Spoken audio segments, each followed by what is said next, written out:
Selamat malam. Sebelumnya saya minta maaf kepada pihak-pihak yang terkait terhadap masalah ini. Kenapa sampai saat ini saya baru bisa buka suara?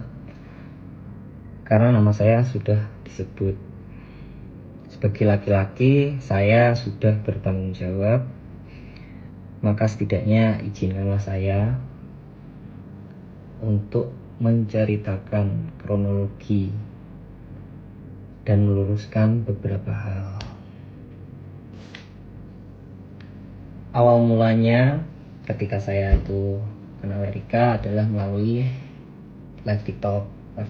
Saya live TikTok, Erika give saya, kemudian kita lanjut DM-an. Setelah lanjut DM-an itu lama, kita lost kontak lagi.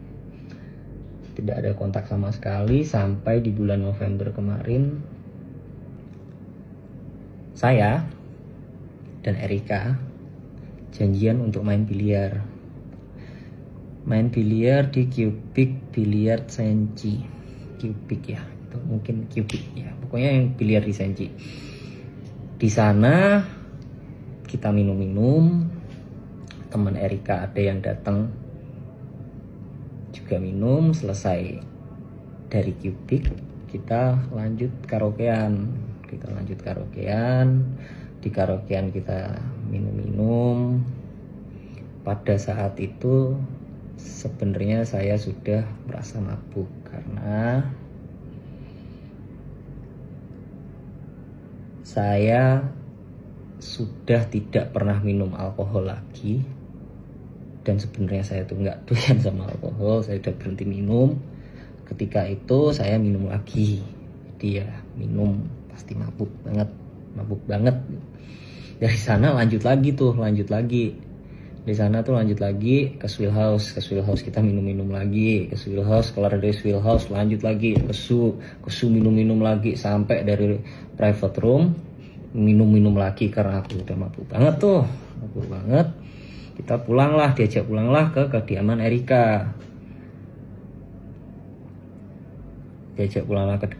Erika.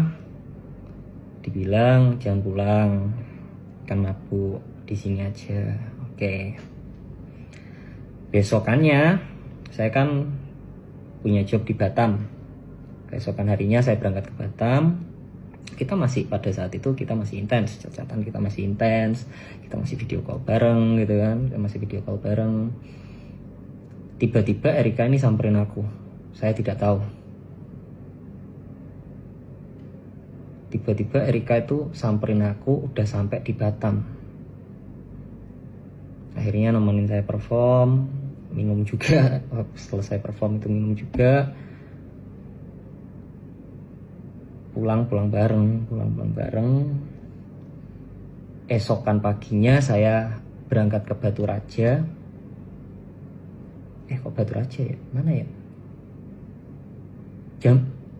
Jambi. Esokan harinya saya berangkat ke Jambi. Erika pulang ke Jakarta. Kita flat berbeda. Tapi beberapa hari itu, setelah itu kita masih intens chat-chatan, intens video call, hingga Erika ini saya rasa agak aneh. Anehnya kenapa tiba-tiba cuek. Yang awalnya udah makan apa ini, tiba-tiba cuek. Saya coba tanya kenapa, gak apa-apa. Oke, saya diem. Saya coba chat lagi. Lama-lama gak ada jawaban. Saya chat sampai bener-bener gak ada jawaban. Akhirnya aku chat panjang, kamu nih kenapa sih sebenarnya, ngomong kalau ada apa-apa itu ngomong, coba jelasin ada apa. Di sana dia marah. Karena dia marah dengan alasan yang tidak jelas. Menurut saya itu ya, ini tuh ada masalah apa sih, kan gak jelas. Akhirnya saya cuma jawab dengan emot senyum. Ya sudah. Tiba-tiba setelah itu kita nggak ada kontak sama sekali, di tanggal 30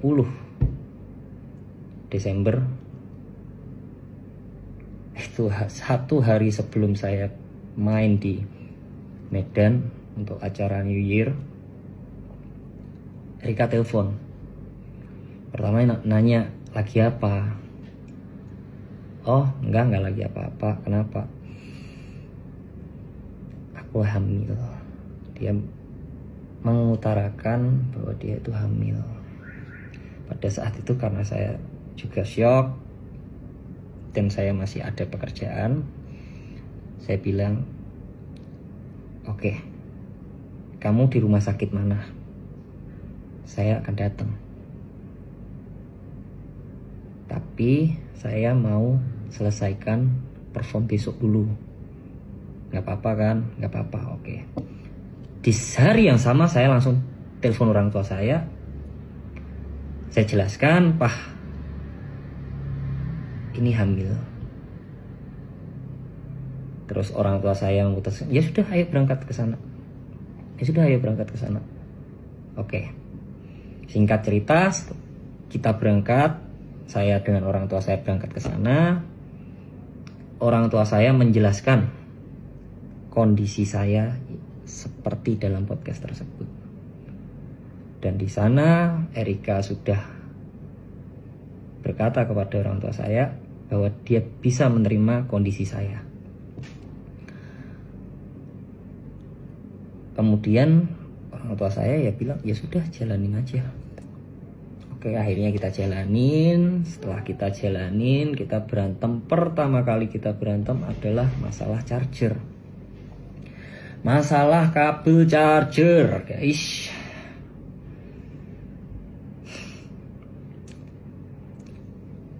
Jadi pada saat itu kabel charger saya kan nggak ada. Dia itu pinjemin kabel chargernya dia. Karena kan itu kan aku kan berangkat keluar kota. Nah, setelah selesai perform, saya buru-buru pulang, terlebih dahulu pulang untuk temani Erika. Karena saya tahu posisinya lagi hamil, saya selesai perform, saya ambil flight yang paling pagi untuk temanin Erika. Saya capek, masih apa. Saya temanin Erika udah nanya, kabel charger gimana? Saya juga belum istirahat kan posisi saat itu kan. Saya pokoknya fokus temenin dia aja. Fokus temenin dia deh. Kabel charger gimana? Ada kok. Aku jawab gitu, ada kok. Kasih tahu asisten kamu ya. Suruh cari itu kabel charger. Bilang Erika marah. Pada saat itu saya juga tersulut emosi. Saya bilang, ini apa-apaan? Cuman masalah kabel charger aja marah.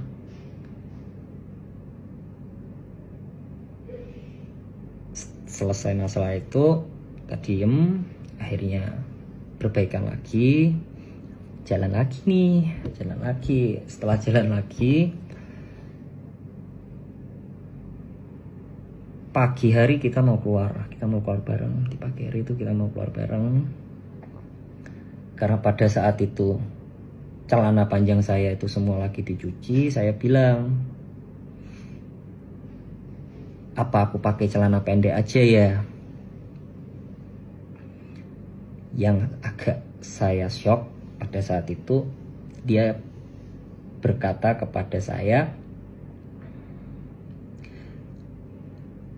kamu tahu nggak jalan sama siapa? Kok bisa-bisanya pakai celana pendek?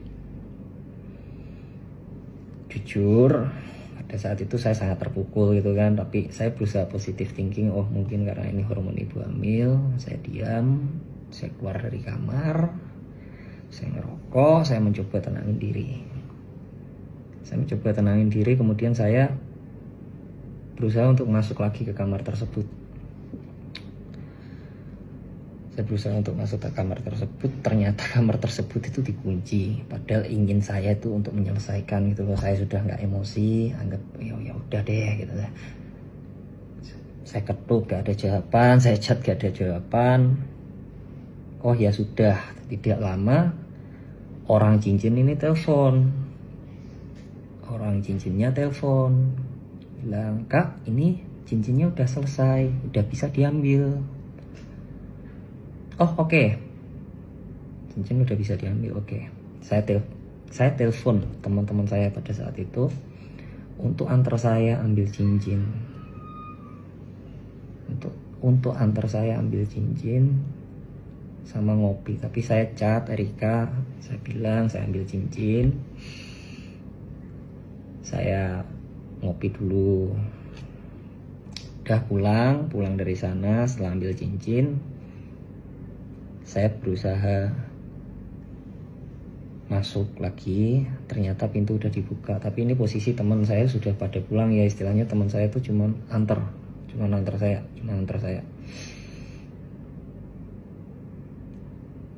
Saya masuk ke kamar. Niatan saya itu untuk bikin mood dia seneng dulu itu. Ini loh cincin udah jadi. Saya coba tunjukin gitu, cuman reaksinya tidak seperti yang saya kira. Dia bikin kata-kata,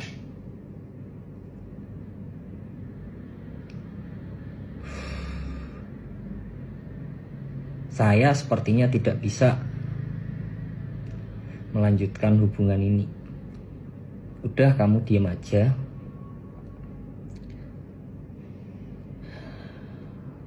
Biarkan saya yang bertanggung jawab. Kalau bisa, tidak usah ada orang yang tahu ini anak bapaknya siapa."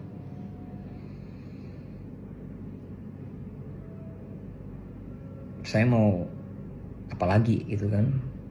Oh ya sudah, karena saya sudah mendapatkan kata-kata tersebut, saya ngomong, masih pada saat itu saya ngomong, "Nggak marah toh?" Dia bilang enggak. Oh ya udah, saya beres-beres. Itu jam 2 pagi. Antara jam 2 pagi pokoknya itu udah subuh aja deh.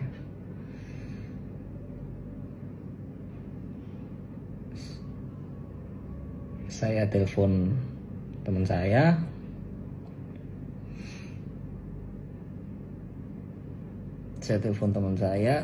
Untuk jemput. Saya beres-beres barang, saya pulang ke rumah saya.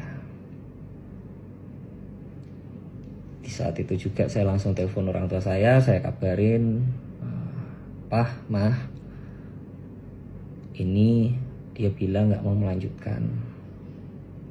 Dia tadi bilang aku suruh diam. Kalau bisa anaknya gak usah tahu bapaknya siapa." "Ya sudah kok, papa mamaku bilang gitu." "Ya sudah kok, yang penting kamu sudah bertanggung jawab." Oke. Dari sana ya sudah, saya tidak pernah cat-catan lagi, tidak pernah tanya kabar pun juga tidak pernah, karena saya menghargai kata-kata dia pada saat itu.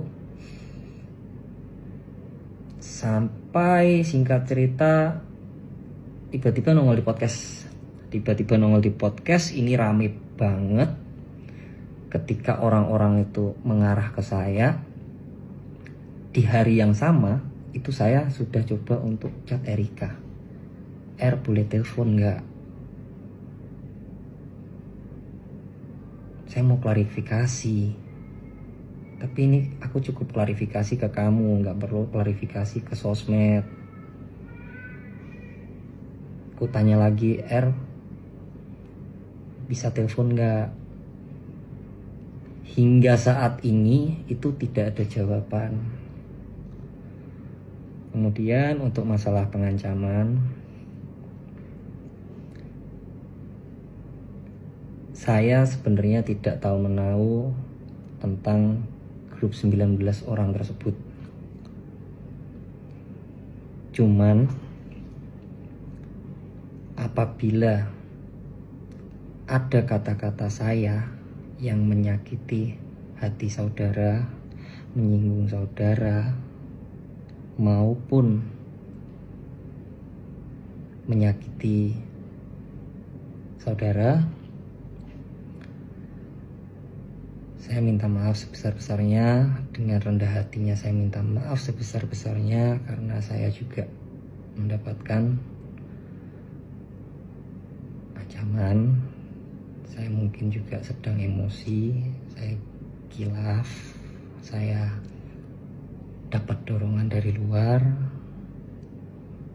Sekali lagi saya mohon maaf sebesar-besarnya.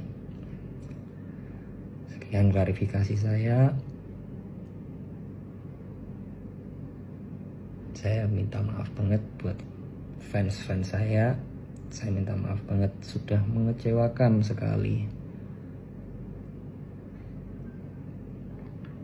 Terima kasih selama ini sudah selalu support saya. Terima kasih buat orang-orang yang sudah support saya. Saya cuma ingin meluruskan hal-hal yang